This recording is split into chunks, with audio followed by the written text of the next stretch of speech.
Hello, ladies and gentlemen. Welcome back to the channel. It is day 4 already of the FIDE World Cup. All the big names were in today. Everybody is now in that hasn't been knocked out in round 1. We're on to round 2. All the people who got buys in the first round are in, which includes the world champion Gukesh D. And that is where we are going to start. It's always interesting because Gukesh doesn't obviously need to qualify for the candidates. Because he's the world champion. So why is he playing?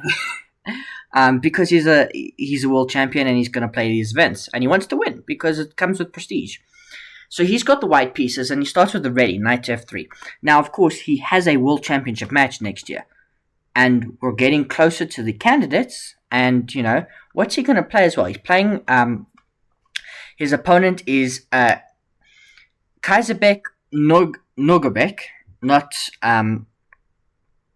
it's interesting, who had to go through tie breaks yesterday. So his opponent's already on day 4 of playing in a row. And it's going to be interesting to see, because he's got the white pieces first. He's going to have to press for a win, surely.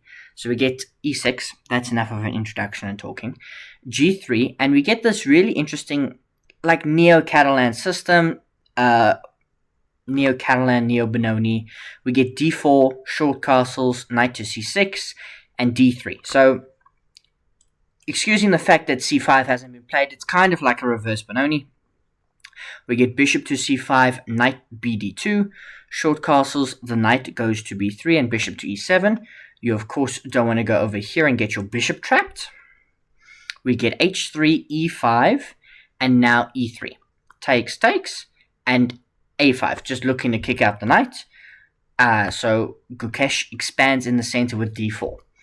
We get e takes d4, knight takes d4, and a big clear out of pieces. Knight d7 it's a mistake and gives Gukesh the initiative, which he seizes with queen to b3. a4 looks tempting and is the best move according to the engine. Because now the queen's got a decision to make. Where do you go? You can go back to d1. You can go along here. Probably you want to go to c2. Queen e3 is also a possibility to reinforce the bishop. Both fine. And then black has the option of playing a3. So if, for example, queen is c2, you can play a3.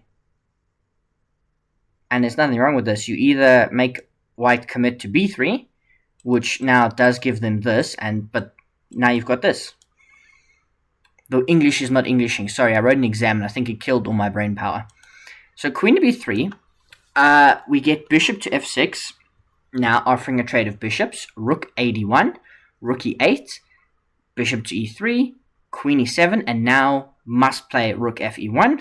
The world champion finds it and is still better. Queen to f8. Queen to c2. And now rook a6 a mistake. And Gukesh is winning. He's much better. If he plays knight g5, which threatens mate. What? It's knight g5, right? Yeah, knight g5, I don't know. Engine's confusing me. It says knight g5 is the best move.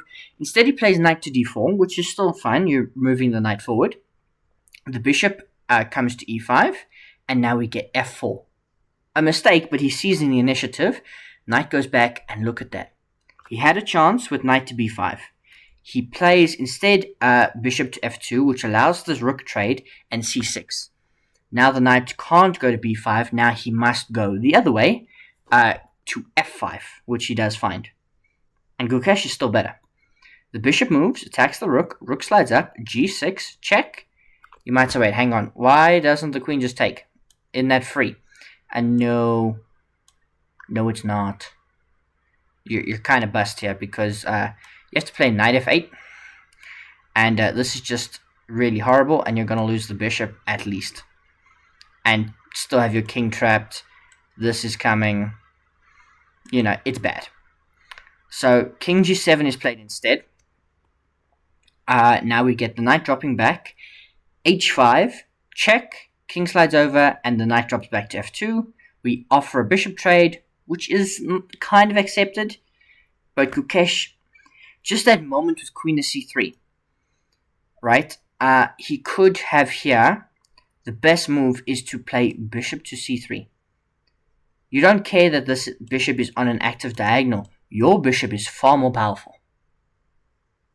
You don't want to trade it. So queen to c3 maybe loses a little bit of its edge, and now you don't have quite as a dominant position, especially because black starts really to fight back, and now it's anyone's game as we head into a queenless endgame. Still massively complicated, and also this bishop on c8 has just like never moved, which is just crazy. We blockade the black pawn. This is obviously black's biggest strength / weakness because it will be rounded up probably. But if you can push it forward, it'll be great. Knight to c5, rook to d6. We grab and we trade off. That bishop only did one thing. Bishop takes b7, and now you get back just in time to stop the pawn. Rook d4, slight mistake, and now Gukesh can bring the king and bring the king again, and he's better and he's pushing for a win. Is he going to get it? No. King e2. The way to hold advantage here is to play a5. And allow rook takes a3, but now you've got king takes d2. And even though you lose this, they can't really start grabbing because they're going to run into problems with this pawn. It's going to be very difficult to stop. So king e2 was maybe not the right idea. We did get takes, offer a rook trade, no rook trade. We do grab on d2, but now h4 comes, and it's a big problem. You have to take, and now the knight comes in. And eventually, this all does trade down. I mean, Gukesh had to guard his king a little bit, but eventually we did get some trades as we traded off, firstly, a couple of pawns, and then eventually we traded off the minor pieces, and eventually, after some jostling and low time, Gukesh made the decision.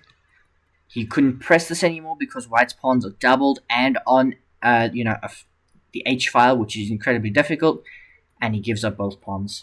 And the world champion is held to a draw. So if he's going to win this without tie breaks, he must win tomorrow in the classical portion of the game with the black pieces. But ladies and gentlemen, there were some other results. Oh boy. So I have for you Wei Yi with the white pieces against Kasper Purin from Poland. Wei Yi just went off. I mean, he's a fantastic player that almost no one has kind of heard of. He plays in Italian. It's a normal gioco piano as they just forward. Knight comes forward and they develop pieces. And here knight takes e4 was played. And the GM is losing on move 9. Which is crazy. It looks like a free pawn. Because the idea is takes and here. But this is just better for white. Bishop to b3. Yes, you can capture here, but I've got this. Knight to g5. Now, normally you and I would say, well, just castle. That way you protect f7. There is no protecting f7 because queen to h5 is a huge problem. You have to play h6, and now I just have knight takes f7. And you're lost. You're dead lost. So, this all happens. Bishop to e6 is what's played. Now, the best move, as you can see on screen, is bishop takes e6, but knight takes and then short castles is still completely better for white, practically speaking. The engine doesn't think so, but bishop takes d4 is played.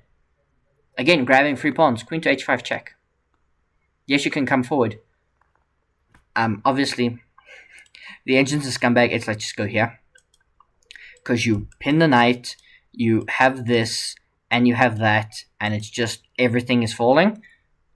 Queen to g4 is still just as winning because you're threatening this, you're threatening this. If this takes, you have the f file, and queen to f6 loses simply because of bishop takes e6. The black king is just not safe. It cannot castle in either direction, and you are going to run into problems. Knight e5 gets played to attack the queen, which looks logical, but I just take. You can grab this. I grab this, and the knight falls. Which is incredible. So, queen takes e4. We have bishop takes e3. But now I have bishop f7 check. King takes, and oops. Oops. Rook h e8. I take here. You might say, wait, hang on, why don't you take the queen? Well, king takes f6. You've still got problems with this. And remember, you've given up a queen for knight and rook, which is still winning-ish. Queen takes is still winning. Queen's pinned, we take. King slides over, we take here. And Wei Yi wins this game against a grandmaster after rook to d1 in 26 moves. Absolutely unbelievable game. I'm going to adopt this, just by the way, this line in the Italian, this gioco piano line, where you just play d4 after d6, because they can't do anything about it. You can develop like this, and now I know that this is a mistake, and I will have this in my game. Takes here, and then the idea is this: knight to g5, followed by queen, followed by, if they castle, queen to h5, and then obviously you can improve on it slightly. Just an absolutely belligerent game. Belligerent, winning the queen, just dominating, taking all the pawns, pinning the knight. Absolutely incredible. Incredible game. Knight's kind of trapped, that's why it can't escape, because there are always checks to win it. Unbelievable game.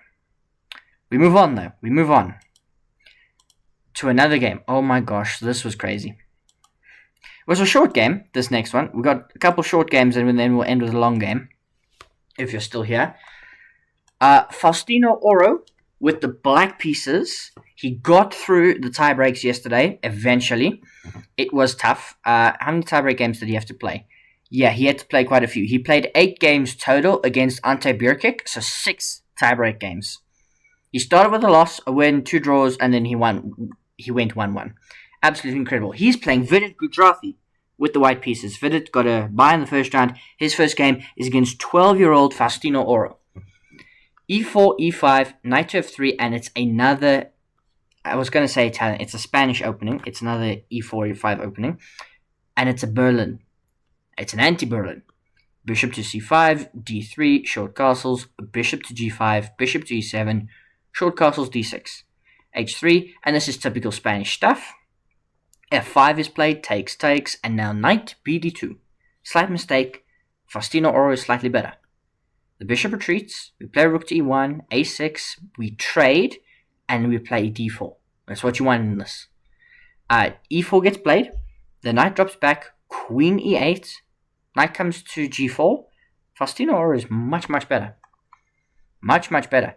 If he plays bishop to h4, or bishop f5, or what he plays in the game, king to h8, f3, e takes, knight takes, and now there. He misses his chance. The way to keep advantage, as you can see on screen, is to play this move, bishop to e4. Which is just, it's so absurd. But the idea is you're just putting pressure on everything in white's position. And somehow white just can't cope with everything. The engine wants here bishop to g5. And then if it takes on f3, g takes f3. And then you can't take the bishop because you would lose your queen.